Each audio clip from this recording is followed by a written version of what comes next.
નેજામાં અબીલ ગુલાલ ઉડાડીને કંકુ ચોખાના ચાંદલા કરી નાખ્યા. પછી અમે રામાપીરના મંદિર ઉપર આવતર્યા ને રામાપીરનો નેજો ચડાવી દીધો. આજે સવારમાં 8 વાગે મને યાદ આવ્યું કે આજે તો રામાપીરે જવાનું. ઘરે કોઈ હતું ને એટલે દુકાન મેં બંધ કરી દીધી. પછી આવતો રહ્યો રામાપીરના મંદિરે. રામાપીરના મંદિરે આવીને પેલા તમે રામાપીરના દર્શન કરી લીધા. પછી હું ને કાનજીભાઈ આવતર્યા રામાપીરના મંદિર ઉપર, કારણ કે આજે જૂનો નેજો ઉતારીને નવો નેજો ચડાવવાનો હતો. કાનજીભાઈ રામાપીરનો નેજો ઉતારી લીધો ને પછી અમે બે આવતર્યા હેઠે. પછી રામાપીરનો જૂનો નેજો ઉતારીને એમાં નવો નેજો પૂરવી દીધો. પછી નેજામાં અબીલ ગુલાલ ઉડાડીને કંકુ ચોખાના ચાંદલા કરી નાખ્યા. પછી અમે રામાપીરના મંદિર ઉપર આવતર્યા ને રામાપીરનો નેજો ચડાવી દીધો. નેજો ચડાવીને નીચે આયા તા, બધા ચા પીતા હતા એટલે મેં પણ ચા ઠપકારી નાખ્યો. ચા પીને બધા બેઠા હતા. આ બાજુ રામાપીરનો ધૂપ પણ થઈ ગયો હતો. પછી રામાપીરની દેગની પ્રસાદી પણ આવી ગઈ હતી ને પ્રસાદી કરીને પછી પાછા રામાપીરના દર્શન કરી લીધા ને પછી અમે નીકળી ગયા ઘર બાજુ. હું ઘરે આવ્યો ને બપોરે મેં મસ્ત મજાનું નહીં લીધું ને હવે લાગુ ને એકદમ બાબલા જેવો.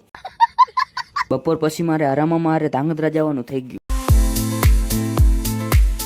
ફાઇનલી મિત્રો આપણે ધાંગધ્રા પહોંચી ગયા ને પેલા તો આવતર્યા આપણે ચિંટુભાઈ માવાવાળાના ઘરે. એમના ઘરેથી આપણે માવાના 2 કટા લઈ લીધા. પછી અમે આવતર્યા વાયર વાળાની દુકાને, કારણ કે હરામામાને વાયર લેવાનો હતો. હરામામા દુકાને વાયર લેવા ગયા હતા ને હું અહીંયા બાઇક પાસે માવા લઈને બેઠો હતો. વાયર લઈ લીધો ને પછી આગળ અમે ઠંડુ પીવા ઉભા રહી ગયા. હરામામાએ મસ્ત મજાનું કઈક ઠંડુ પી દીધું. મને તો નામ નહીં આવડતું. ઠંડુ પીને પછી અમે પાછા ઘર બાજુ હાલતા થઈ ગયા. હવે તમે ફોલો કરી નાખો. મળશું હવે કાલના વ્લોગમાં.